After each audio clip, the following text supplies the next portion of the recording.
Happy Friday. Shared several pro-life posts this week and anti-abortion posts.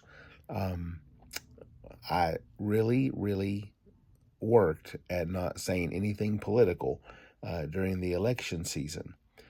However, on the final Sunday before the election, one of the candidates who is very much pro-abortion um, was at church and speaking and quote, not our church for sure, but at a church speaking and referencing Jeremiah the prophet and primarily talking. I think the conversation was about just affliction of the poor and class kind of warfare stuff, and I get it, and that was part of Jeremiah's message.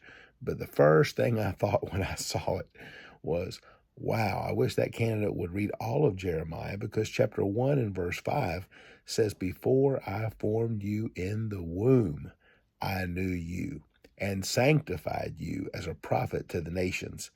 If we're going to accept part of the book and believe what part of the book says, we need to accept the whole book and just keep in mind that God has made it clear through his word. We're here on the threshold of getting through Thanksgiving, but then celebrating the nativity, the incarnation. And it was a child still in the womb that was the first to celebrate the good news that Jesus was about to be born. And so God's made it clear when life begins. And as Christians, we need to be advocates for life at its very beginning.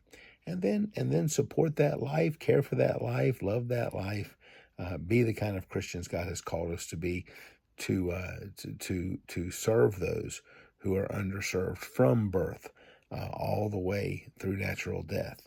I think that's what God has called us to. No one is saying force folks to keep pregnancies that they want to terminate and then not care for children and the underserved in our society. But like I say, I just wanted to go back and pick up on how much I wanted to say something about that candidate ignoring Jeremiah chapter 1 and verse 5 and choosing other parts of Jeremiah that fit the agenda.